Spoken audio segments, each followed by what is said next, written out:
Welcome into Press Conference live from the Star in Frisco with Mickey Spagnola. I'm Danny Sarek. We will bring you head coach Mike McCarthy live from the podium for his Monday afternoon press conference as soon as we get him in. Until then, we're going to talk about the good, the bad, and the ugly from the Cowboys' 38-31 loss to Seattle Sunday afternoon.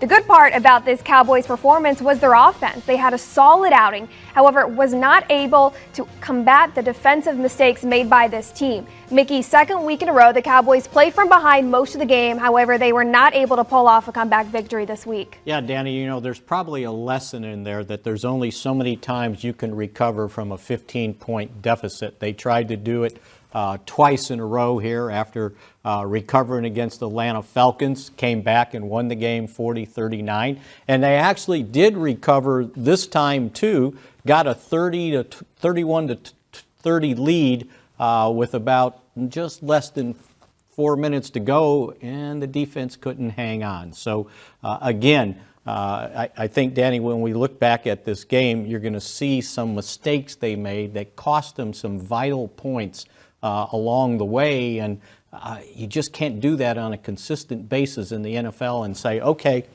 I'm so good, I'll overcome that, and I'll score 40 points a game to be able to win.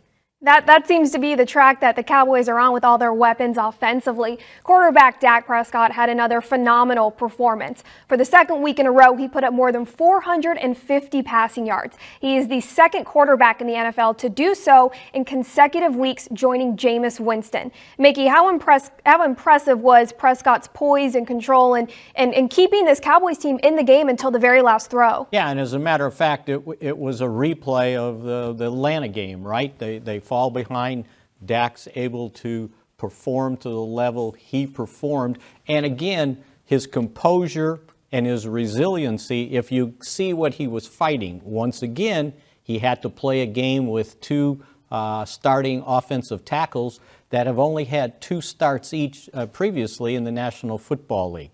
And one of those guys was somewhat ill, Terrence Steele, and they finally made a change in the third quarter and had to shuffle the offensive line, which is never a good thing because you want those 5 guys playing together. But out of necessity, they moved their right guard, Zach Martin, to right tackle, moved their center, Joe Looney, to right guard, and brought in rookie Tyler Biadasz to play center. So again, and it worked. You know, that was midway through the third quarter, they end up scoring on 3 consecutive possessions. Touchdown. Now, unfortunately, the last one was a field goal. They couldn't quite get that next touchdown, but he kept this team rolling with an assortment of receivers from Amari Cooper to CeeDee Lamb to Michael Gallup. And then, oh, by the way, Cedric Wilson said, hey, I'm on this team too, and catches in his third season, his first 2 career touchdowns. So, yeah, they were able to move the ball for more than 550 yards total offense. But the mistakes they made in special teams would come back to haunt them. You can't fumble a kickoff and then recover it at your 1-yard line. It led to a safety, right?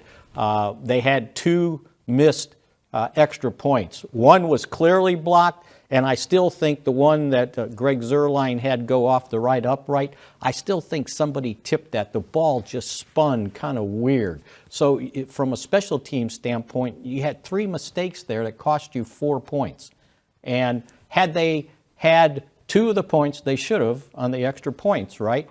And had they not given away 2 on that fumble at the 1-yard line that turned into the safety, when Dak was driving down the field there at the end of the game, it should have been 36-33, and you could have kicked a field goal. That's the plus that we saw from this game, is the running game didn't really kick off. The Cowboys had 64 rushing yards. However, they now have a slew of wide receivers who have already had 100-plus yard games. Michael Gallup, CeeDee Lamb, Amari Cooper, and now Cedric Wilson. And that is the bright spot looking forward, is that the Cowboys have so many viable options outside down the stretch for quarterback Dak Prescott. We are now getting Cowboys head coach Mike McCarthy at the podium live for his Monday afternoon press conference. We're going to send it over to him.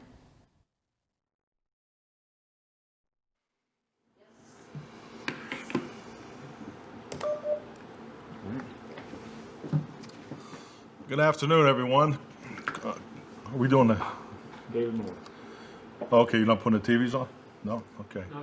All right, good afternoon. Questions, please. And Mike, you were saying yesterday after the game that whenever you want to return on investment on what you emphasize with your time and practice, and the turnover ratio so far at this point of the season, has that been one of your biggest disappointments about how the team has played in the first 3 weeks? Well, it's definitely a number one ROI I'm referring to, because I think like anything in this game, everybody has so many practices. Everybody pretty much tries to stay in a range of how long they practice and how much time you spend on fundamentals and team periods and so forth. I think it's pretty common knowledge throughout the game of football, and we spend a lot of time on team fundamentals and ball security, takeaway, and just the emphasis of it, and the fact that we're -4 after 3 games is clearly not where we want to be. But I think it's like anything in this game, you stay the course. I mean, we're not going to change how we believe we need to play and what we're going to emphasize, but we definitely need to do a better job, because these turnovers, they're affecting the outcome of games, and it's something that we haven't overcome. And one ball game we did. I mean, we overcame it last week against the Falcons, but clearly it was a part of Seattle's success yesterday. Mike, part of that too is I think because of that in part, you've only played with a lead for like a little over 13 minutes so far this season. How does that impact how you want to call a game and how a game unfolds and how you have to adapt?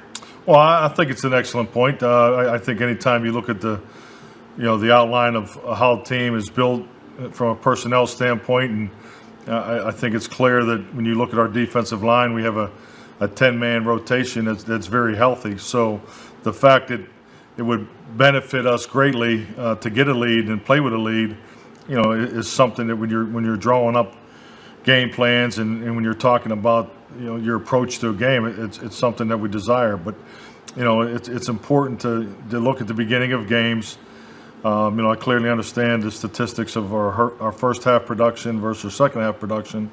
But we've been a defer the coin toss is our approach, and really a big part of that reasoning is hopefully having the opportunity to get a score going in and have a score opportunity coming out. We refer to it as a double-double, and the fact of the matter is, we had the opportunity yesterday, and that's when we had our first turnover, which gave Seattle the score going in, and then unfortunately our first play coming out was another turnover that gave them the score. So when you have those back-to-back scores before the half and at the beginning of the second half, it's a huge momentum swing. Statistics would tell you that your percentage to win the game goes way up. So those are the kind of things you look at and try to train. The third quarter of a football game is usually the fastest. The first and third quarters are always the quickest in a game. So we just need to do a better job in those tight moments. And you have to take care of the football. I don't know how many different ways I can sit up here and talk about it, because turnover ratio, it equates to winning, and we haven't done that the last 2 weeks. Mike, how do you explain the coverage bust? So many wide open receivers. Just from looking at the film, was that a confusion scheme? What was the issue? Well, I don't think it's so many. I don't agree with that. We had a couple of them obviously, and unfortunately it hurt us. So if you go through it, whether the coverage was a quarter scheme or so forth, we weren't clean with our eyes. Particularly the first touchdown, we should be in really good shape there. As far as the corner and the help from the safety. So it's kind of where we are right now. It's definitely something we need to improve on. Big play opportunities was a focus going into this game. Seattle has done an excellent job of that the first 2 weeks, and clearly had way too many big plays against us yesterday. Can you update us on Terrence Steele's situation, and is anyone coming back off of IR? Well, as far as the players coming back from IR, we'll have more information as time goes on. But we're hopeful that Tyron does. Well, he's not on IR. We're hoping Tyron has a chance to work some Wednesday, and we'll evaluate him. But as I'm going through the list of I don't anticipate anybody being ready this week. But I know guys are making progress, and just talking with the training staff this morning, they have some projections, but we'll see how that goes. As far as Terrence Steele, he woke up yesterday with a stomach bug, and fought through it through the whole game. And I give the young man a ton of credit. He was obviously wiped out by the time we got to the stadium, and he did everything he could to participate in the game. Mike, do you believe your guys on defense are playing confidently right now, or are they just wondering what next can happen wrong for them?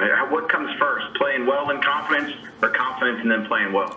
Well, I think confidence is the key to winning in this league. It grows as you have the opportunity to stack success. When you come off a game and a win that we had last week in Atlanta, just with all the different things we had to overcome to win the game, it's an opportunity to build off of that. Obviously, you're playing a totally different opponent in Seattle. I think the emphasis of the things we needed to prove on in pre-snap, we actually did a significantly better job in the Seattle game than we did in the Atlanta game. We took a step there, but our execution, particularly in the big play opportunities, was not what we were looking for. So it's more than one thing. It always is, always will be. But we got better in some areas, and in some areas we did not. And then to kind of piggyback off what Clarence asked about the guys on IR, Lael's one of those guys on IR at the moment. Is surgery a possibility for him right now if he's a ways off, as what Steven said today on the radio? Well, I mean, he's a ways off, but I think like anything, any player that's on IR, unfortunately, you hope it doesn't get to that option. So, but time will tell. He's obviously dealing with something that's significant. So we'll just continue to do the best we can to help him progress. Skyler? If Tyron is available this week, Mike, what does that mean for the rest of the line? Will Joe and Zach slide back over? You do something at right tackle? What would it look like there? I can't really answer that to the end of the week, so we'll see how it goes. As you can see in yesterday's game, we played three different combinations. So that's something that we frankly exercised last week in last week's prep, and that's when you go through injuries, that's what you're dealing with, and just like anything, guys come in. We get back. We got back late last night. We had the sick call here at 10 a.m. for the players, and I really don't even have a final list of how everybody came out of the game yet today. And how does what you've been dealing with this offensive line compare to maybe some of other situations you've had through the years? Is it extreme, or is it not something terribly unusual for you? Well, I think the fact that I've been blessed to be doing this for quite some time. I've had my fair share of injury situations. I think like all teams do in the league. The biggest challenge with injuries is when it hits one position. So, and we're working through that right now, and that's just the way it is. So it's part of the challenge. I think if you look around the league, you're seeing where the numbers are. So it's just the unfortunate part of our game. Mike, you talked about Steele being sick, but DeMarcus Lawrence, how nicked up is he right now? Actually, I thought he played well with his opportunities, and didn't go there at the end of the game. But I do not have high concern for him. But once again, I have not received the final report from the training room yet today. Outside of Alden, who had a pretty good game yesterday. What would you think of the pass rush overall, especially with Griffin and some of those other guys? Well, I think, when you look at the design and what guys were asked to do, the focus of keeping Russell in the pocket, I think a number of guys did their job. So, when we were in a four-man rush, there was distinct technique that we were playing with, and for the most part, and when we did go to some five-man pressure, some fire zones, I thought they were definitely effective. So. John?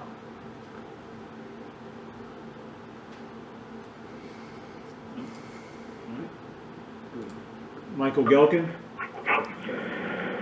Mike, late in the game, Tristan Hill had a gator roll type of tackle follow through on Chris Carson, which directly resulted in a knee sprain for the running back. I was curious if you felt that Tristan Hill's tackling technique at the end of that play was out of line for what's acceptable, or if you didn't have a problem with it. Well, I think it's like a lot of things in the game of football. First of all, there was zero intent for injury there, so I want to make that clear. I know Tristan, that's not exactly was his intent. I think you see fundamentals, particularly early in the season, particularly this season, that we need to continue to work through and do a better job of. So I just think he was trying to wrap and roll, and the result of it occurred in the injury. I mean, by no means do we want to see players get hurt, especially when it's unnecessary. But by all, I could trust me, there was zero intent involved there. Would you take? Pete Carroll was pretty vocal about it today on the radio after having gotten a closer look at the film of the play. If someone was to tackle one of your ball carriers in that same manner, do you think you would be upset similarly? Hey, I clearly understand anytime one of your players is injured when you don't think it's necessary. I've been in those situations before, and frankly, I don't see. I don't know which you really gain from sitting in front of the camera and talking about it. Once again, I don't want to see anybody get hurt, especially when it's unnecessary.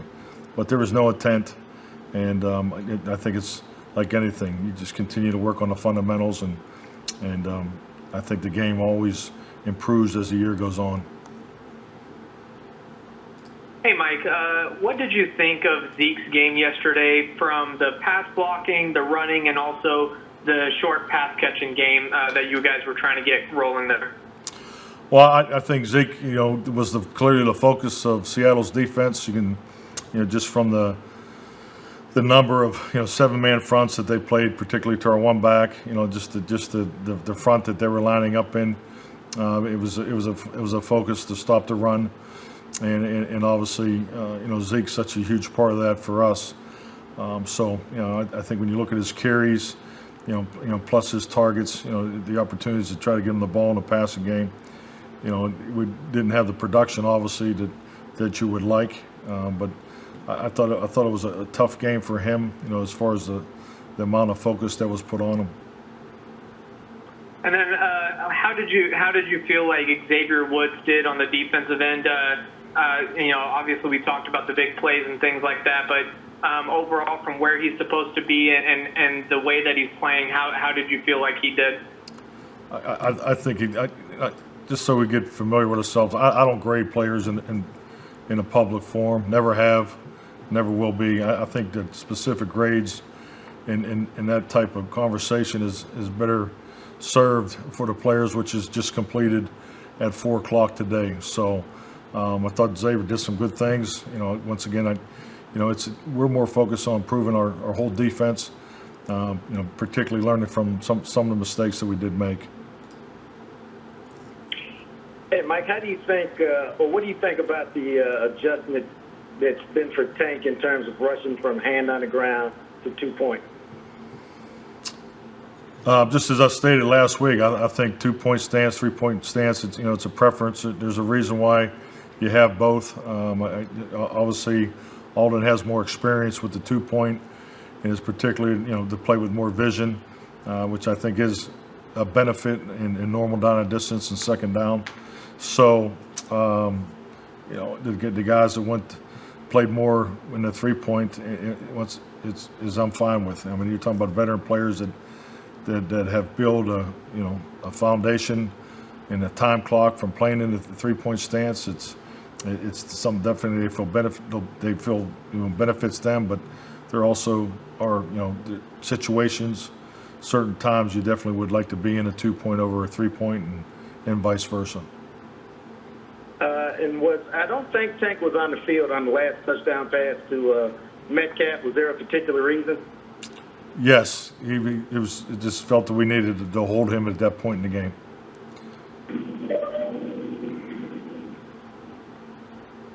David? Yeah, Mike, you were talking about kind of a run of injuries at a position as it relates to the offensive line, but you've had the same in secondary, especially at the cornerback position. How do you feel you held up there yesterday as the game went along in the secondary? Well, I think that I thought Worley did a lot of good things. And, same with Trayvon. It's like anything when you're playing different combinations of guys. There's communication, game plan specific things that you're focused on. So, just like I've said overall, I think we improved some areas, but there's definitely areas we need to continue to work on. Communication was better. The pre-snap component of our defense was better, but the execution was not quite what we're looking for. You've been very impressed with Diggs and have talked about him. Every game, even when he makes mistakes, just seeing how he responds to them at that position, is that an encouraging thing for you to see?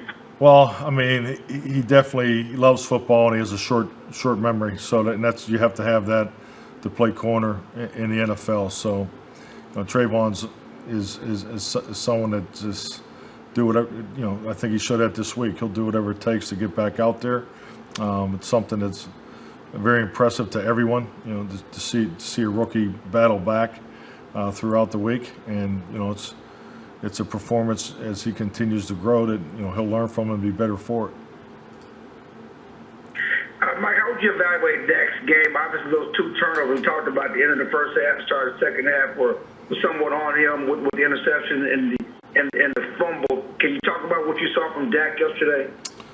I mean, I thought Dak had great command. I think anytime you throw the ball that many times and you play that many plays, the production speaks for itself. But I'm sure, like anything, when the result is what it was yesterday, you have to talk about the negative plays. But I mean, he clearly understands the importance of ball security. We'll continue to stress that and move forward. But he has great command of the offense.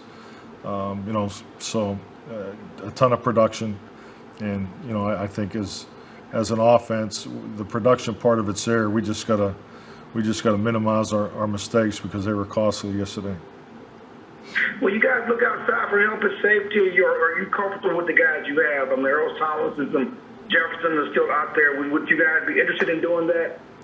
I'm very comfortable with our guys, and once again, we've had a lot of moving parts due to injury, so we just want to continue to work to get better with our guys. Mike, what were they doing to disrupt your screen game yesterday? Disrupt our screen game. Well, we had a couple of them that definitely wasn't as effective as we'd like. We had the one off of the QB movement. We had an issue with an inside rusher there. The one there at the end. So I mean, it's frankly a very good point. It's something we'll spend more time on this week because it's something that's it's a concept you have to have week in and week out, especially with the ability to throw the football effectively. I mean, we've had 3 games. And I think we've had at least 5, maybe 5 2-minute drills. So, and definitely have had 3 come down, to the end. So it's a part of the passing game we need to do a better job of. And then with Zach moving out to right tackle, I don't know how much practice time he got out there, but how do you think he did for really his first time out there, probably since Notre Dame? No, I felt good about, Zach going back out there. Hasn't played there, I think, since he played left tackle at Notre Dame. And, once again, the ability to work the different combinations and for him to jump out there and give us the opportunity to stay as productive as we were on offense. I mean, I think it speaks to him and the rest of the offensive line. At corner and safety, will you consider any personnel changes this week among the guys you do already have? Just to reiterate, the comments I made earlier, I really like our guys. We'll continue to work through them, work through these injuries, the situation that we have in our secondary, and we're more focused on improving and building off of the things we did against Seattle, but more importantly, learning from the mistakes that we had.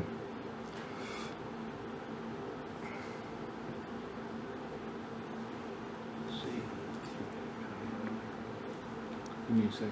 Hey, Mike, real quick to go back on the Zeke point, the pass protection aspect of his game. How important is that to keep him involved, even when they're taking away the run game or things like that? Well, Zeke's very important to our pass protection, and I think, like any premier back, they have the opportunity to play all three downs. That's always a primary focus when you're building an offense, because you don't want to be predictable, and it keeps them on the field all the time. So, and I think that's clearly reflected in the number of reps that he plays in each and every game. So, I mean, if anything, you like to get him a break here and get Tony in the game a few more reps, just because it's a long year, and Zeke is a primary target for us and primary focus for us with the ball in his hands. So he's an exceptional football player, both from an awareness and instinct standpoint, has great understanding of all the protections, any adjustments, sees things, just like a quarterback would. Actually he goes to a number of the quarterback meetings, so it's very important to us offensively to have him out there.